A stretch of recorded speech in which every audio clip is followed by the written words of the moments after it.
성경 말씀 로마서 16장 1절에서 2절의 말씀입니다. 주여 감사합니다. 로마서 16장 1절에서 2절까지 같이 읽습니다. 내가 갱그레아 교회의 일꾼으로 있는 우리 자매 베베를 너희에게 추천하노니 너희는 주 안에서 성도들의 합당한 예절로 그를 영접하고 무엇이든지 그에게 소용되는 바를 도와줄지니 이는 그가 여러 사람과 나의 보호자가 되었음이라. 아멘. 로마서 16장 말씀 함께 봅니다. 자, 로마서 16장은 사도 바울이 목회를 하는 동안, 사역을 하는 동안 그가 잊을 수 없는, 그러니까 안 좋은 추억을 가진 사람이 아니라 좋은 추억을 가지고 있는 사람. 그러니까 하늘에서도 상급이 있겠지만은, 그러나 지상에 있는 교회에서도 이런 이제 모델을 기억하십시오. 여러분들도 이와 같은 사람들이 되십시오. 라고 칭해주는 그런 사람들에 대해서 기록이 나와 있는데, 16장에는 24명 정도의 사람이 이제 등장을 합니다. 여러분, 우리가 이 땅에 사는 동안 우리가 어떻게 기억되어지는가? 특별히 하나님 나라에 가는 사람들이 기억하는 사람, 아니면은 하나님 나라로 보내는 사람을 우리가 남은 자들이 기억하는 사람, 어느 입장에 서든 간에 이제 복된 자의 그런 이름으로 기억되어지는 것, 지금 우리는 하나하나 지금 만들어가고 있는 가운데 있습니다. 여러분들 마지막이 참 아름답게 만들어져 가는 그런 인생만 되시기를 바랍니다.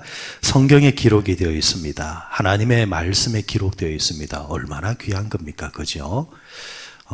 여러분, 그래서 우리 믿는 자들에게는 어떻게 보면은 두 개의 책이 있다고 볼 수 있습니다. 우리 이름이 기록되어지는 것. 하나는 뭐겠습니까? 생명책. 구원받은 자의 이름에 쓰여지는 그 명부에 우리가 올라가는 것이고, 그런데 이것으로 끝나는 것이 아니라 또 하나의 책이 있습니다. 그것은 상급의 책입니다. 상급의 책. 이 상급의 책에는 칭찬, 그러니까 상을 받느냐 안 받느냐 문제로 끝나는 것이 아니라, 이 상급의 책에는 칭찬을 받는 이름도 기록될 것이고, 크게 칭찬받는 자, 작게 칭찬받는 자.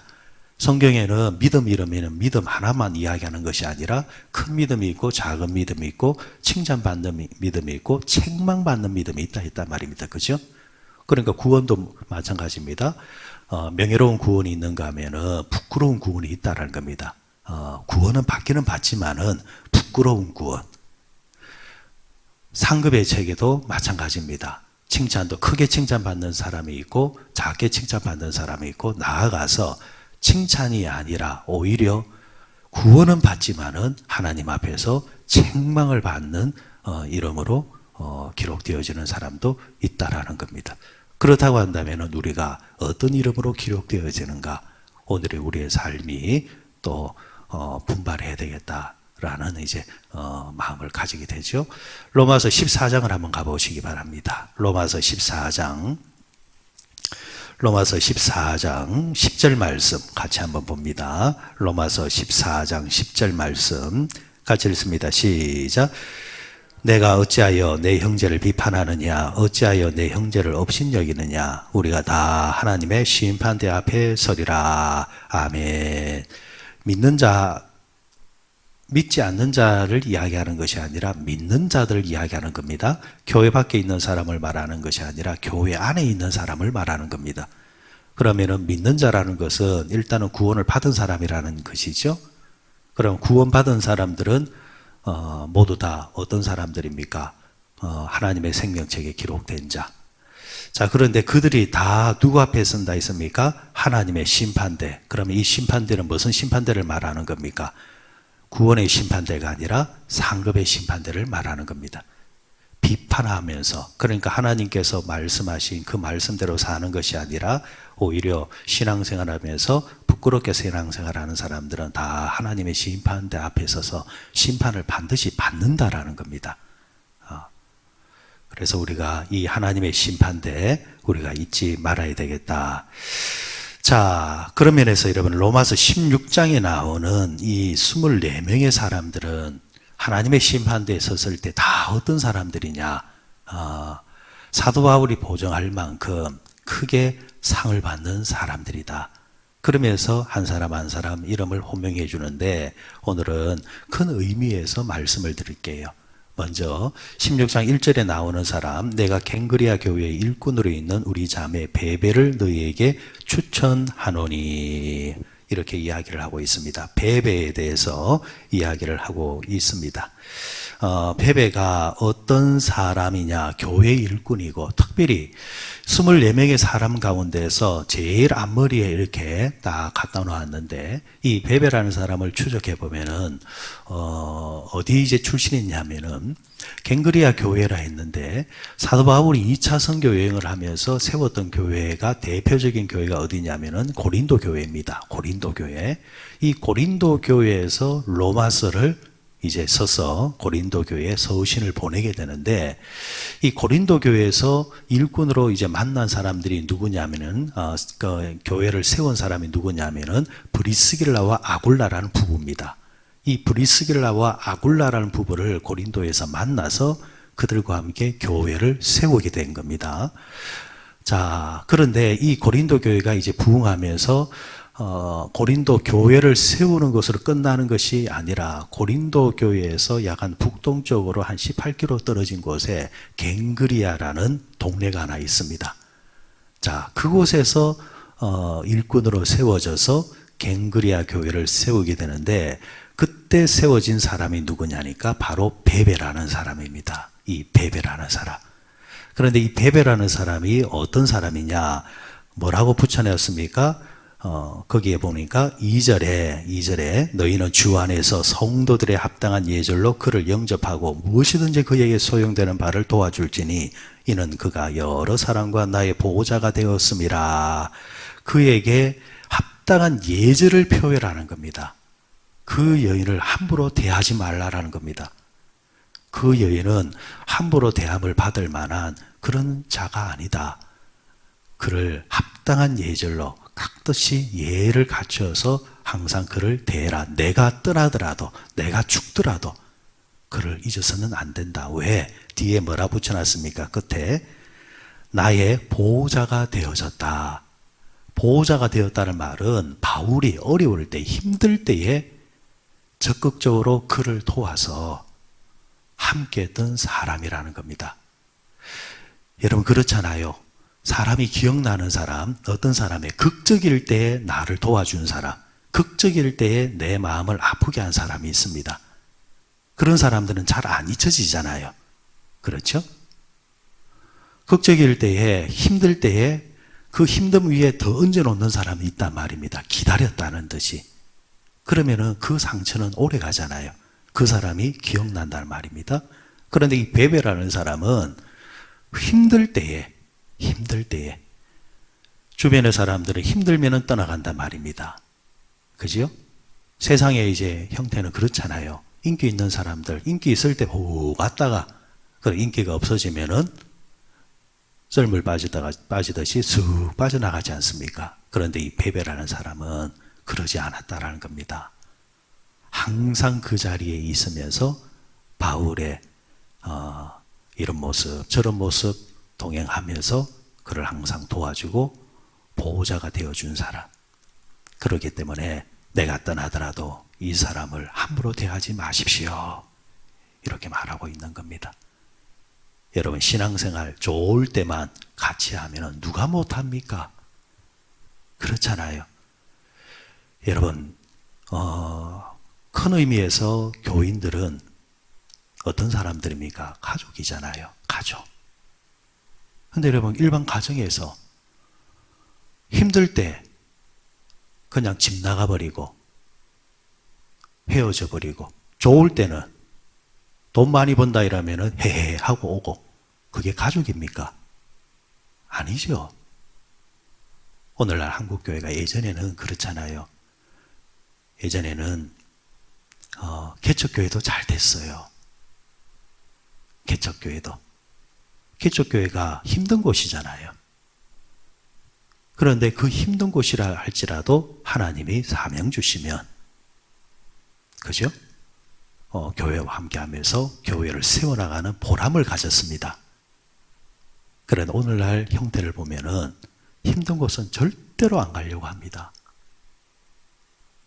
이게 여러분 시대적 흐름이다, 이걸로만 말할 수 있을까요? 신앙생활은 말은 그런 말 잘합니다. 우리는 가족입니다. 하나님 안에서 형제입니다. 자매입니다. 그래 놓고 결코 10원짜리 하나 손해 안 보려고 합니다. 그러면은 그 가족 공동체가 가족입니까? 아니죠. 넘보다도 못하죠. 그런 면에서 여러분, 이 베베라는 사람은 오늘날 현대 교인들에게 귀하게 귀감이 되어지는 모습을 볼 수 있습니다. 자, 그러면서 여러분 24명의 사람들을 가만히 이제 들여다보면은, 베베를 시작으로 가만히 들여다보면은 이때 당시 이 사람들, 그러니까 하나님의 나라와 그리고 사역자를 위해서 함께 일했던 사람들의 성향을 가만히 보면은, 여기는 남녀노소 아니면은 신분의 고하가 없었더라 라는 것, 그런 특징을 가지고 있더라는 겁니다. 한번 들여다볼까요? 10절 한번 가보십시오. 우리가 읽지는 않았지만 10절에 가보시면은, 그리스도 안에서 인정함을 받은 아벨레에게 문안하라, 아리스도블로의 권속에게 문안하라, 이렇게 말을 하고 있습니다. 아리스도블로 권속에게, 아리스도를 비롯해서 그의 집안 사람들, 그 사람들에게 문안하고 그들을 기억하라, 이렇게 말합니다. 아리스도블로가 누구냐 하니까 그 당시 헤롯 대왕의 손자입니다. 헤롯 대왕의 손자. 헤롯 대왕이 누굽니까? 예수님께서 이 땅에 태어날 때에 남자아이를 다 죽이라 명했던, 예수님을 죽이라 명했던 그 사악한 사람의 대명사잖아요. 그런데 그 집안에 그 헤롯 대왕의 손자가, 그 집안이 어디로 와 있다라는 겁니까? 지금 믿음의 가문 속으로 들어와 있다라는 겁니다. 자, 11절입니다. 11절에 보면은, 내 친척 헤로디온에게 문안하라, 나기스의 가족 중 주 안에 있는 자들에게 문안하라, 이렇게 이야기하고 있습니다. 여기서 나기스라는 사람은 누구냐 하면은 당시 이제 글라디우스 그 황제의 비서관입니다. 비서관, 황제의 비서관. 로마는 아직까지는 교회를 핍박하고 있습니다. 그리스도인들을 순교시키고 있습니다. 그 황제의 비서관 가족들이 지금 그리스도인으로 되어져 있다라는 겁니다. 자, 15절에 보시면은, 15절에 그 율리오, 중간에 보니까 율리오와 또 네레오와 그의 자매와 했습니다. 여기서 네레오라는 사람을 찾아보니까 누구냐니까 그 당시 로마의 집정관입니다. 집정관. 집정관 하니까 우리가 잘 모르겠지만은, 당시 이제 그 신분 제도 속에 관직에 제일 위에가 누구냐니까 황제. 그리고 그 다음이 뭐냐면은 집정관입니다. 집정관. 집정관이 했던 것은 뭐냐니까 그 행정과 군사를 총괄합니다. 어마무시한 이 자리예요. 이 자리가. 그래서 권력이 너무 큰 자리이기 때문에 당시 제도로는 그 임기를 1년만 줬습니다. 워낙 큰 자리이기 때문에 오랫동안 못하게 했습니다. 그리고 세울 때 두 사람을 세웁니다. 한 사람이 한 달씩만 하게끔.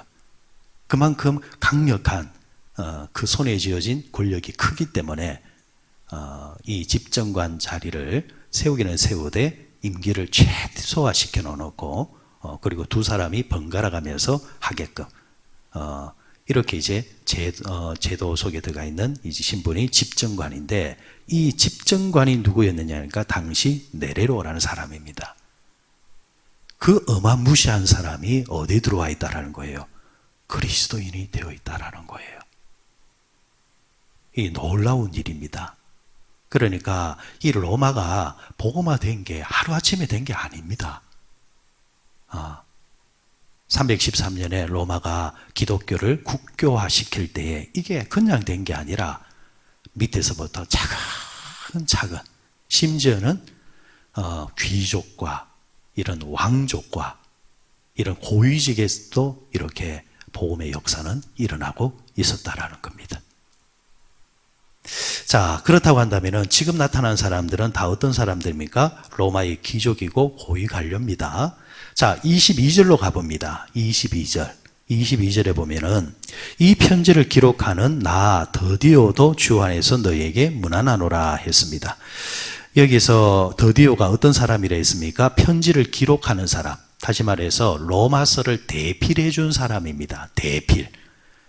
바울이 이때는 이미 노안이 되어 와가지고 글이 잘 보이지를 않는단 말입니다. 글이 잘 보이지를 않으니까 잘 쓸 수가 없겠죠. 그러니까 옆에 있는 더디오를 통해 가지고 내가 불러줄 테니까 써라 해서 그때 대신 써준 사람이 누구냐니까 더디오라라는 사람입니다. 그런데 이 더디오라는 이름의 뜻이 뭐냐 하면은 셋째라는 말입니다. 셋째. 그럼 우리는 쉽게 이렇게 생각할 수 있습니다. 그 집안에 자식이 3명이 있는데 더디오가 3번째 태어난 자식이니까 셋째라 이렇게 말해놨구나 이렇게 생각할 수 있는데 또 그럴 수는 없습니다. 자, 23절 한번 가보세요.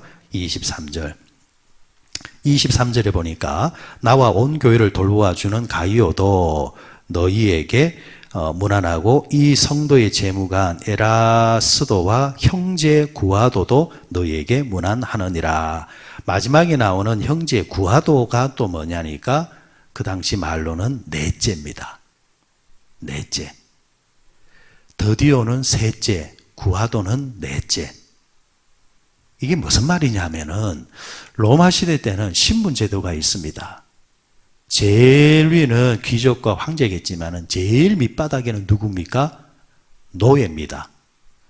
노예는 이름이 있느냐 없느냐 없습니다. 그래서 그 집안에 노예가 들어온 순서대로 첫째, 둘째, 셋째, 넷째라 이렇게 불렀습니다. 그러면은 더디오는 어느 집안의 몇 번째? 3번째 노예였고, 그리고 25절에 나왔던 사람, 이 사람은 또 3절에 나왔던 사람 구하도는 어느 집안의 종으로서 4번째 사람이었다라는 겁니다. 여러분, 오늘 현대교회에서 있을 수 있는 이야기입니까? 어떻게 보면은 겉으로는 있을 수 있습니다. 그런데 지금 이 로마서 16장에는 다 어떤 사람들입니까? 사도 바울이 잊지 못하는, 대대로 여러분들이 기억하면서 꼭 인사해 줘야 되는 사람입니다를 하고 거론되는 사람이잖아요.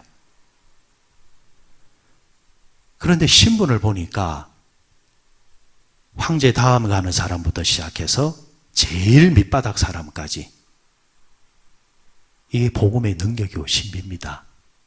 복음 안에서는 신분 고하가 없다라는 겁니다. 다르게 말하면은 서로 차별하지 않는다라는 겁니다. 성도들 스스로가 차별하지 않는다라는 겁니다. 성도들 스스로가 업신여기지 않는다라는 겁니다. 보통 사람들은 다른 사람이 나를 어떻게 생각하느냐, 거기에 함몰됩니다. 그런데 묻고 싶은 건 당신은 다른 사람을 어떻게 생각하고 있냐라는 겁니다. 조금 매정하게 더 말을 하면은 다른 사람이 나에게 상처 준 것은 이야기를 잘합니다. 그런데 내가 다른 사람들에게는 어떻게 했느냐에 대해서는 잘 질문을 하지를 않습니다. 조금만 생각해 보면은, 그래, 나도 그렇게 살아가는데, 그래, 서로 용납해야지. 그렇게 되어진다, 할 수 있다라는 거예요. 자기만 생각하기 때문에 자기가 부당하게 받은 거, 상처받은 거, 그게 힘들다, 어렵다 쉽게 말하는 겁니다. 하지만 사람은 다 연약합니다. 내가 인지하지 못하는 상황 속에서 나도 수많은 사람들에게 많은 것을 실수하며 살아갑니다. 그럼에도 불구하고 살아가는 것은 그 누군가가 나를 어떻게 해주기 때문에, 용납해 주기 때문에, 용납해 주게. 더 근원적으로 올라가면은 우리는 다 누구에게 용납받았습니까? 하나님에게 용납받았잖아요. 원수 같은 자들이 다 용납받아서 생명책에 기록되어진 사람인데, 용납받은 우리는 용납의 크기가 어마무시한데 우리는 지극히 작은 것 하나에 연연해서 그것 때문에 함께하지 못하겠노라 너무나도 쉽게 말을 한다라는 거죠. 그런데 이 로마 교회, 지금 로마서에 써진 이 사람들, 이들이 신분상으로는 접근할 수 없고 어울릴 수 없는 사람임에도 불구하고 이렇게 복음 안에서는 이렇게 하나 되어지고 노예를 할지라도 무난할 수 있고 칭송할 수 있는 이유는, 그 근거는 다 누구 안에서? 예수 안에 있기 때문입니다. 이게 복음의 신비입니다. 현대교회도 여러분, 부자나 가난한 사람이나 배운 사람이나 못 배운 사람이나 심지어 성향이 다르다 할지라도, 추구하는 생각이 다르고 또 말하는 스타일이 다르고 다르다 할지라도 주님이 우리를 용납하신 것처럼 우리도 용납할 수 있으면 하나 될 수 있다라는 겁니다. 우리는 조금만 서로 다르면은 어색해합니다. 아이고, 저 사람하고 말하면 안 된다. 다르다라는 겁니다. 그러면은 여러분 공장 가야죠. 공장에 물건 내듯이 똑같이 찍어내야죠. 그런데 사람은 그렇지 않습니다. 다릅니다. 그런데 그 다름이 나쁜 게 아니고 그냥 말 그대로 다르다는 겁니다. 그 다르지만은 누구 안에 있으면은 예수 안에 있으면. 그래서 우리가 이렇게 하나님의 생명책뿐만이 아니라 상급의 책에 기록되기 위해서 열심히 우리가 섬겨나가되, 섬겨나가는 우리들끼리 서로 다름에 대해서 서로 용납하고 그 자리에서 최선을 다하면은 누구든지 어디에 올라갈 수 있다? 이 자리에 올라갈 수 있다. 아무쪼록 우리 재단에서도 기도하는 여러분들이 하나님께서 인정하시는 그 복된 이름의 자리에 기록되어지는 사람들이 많이 있으시기를 주의 이름으로 축원드립니다.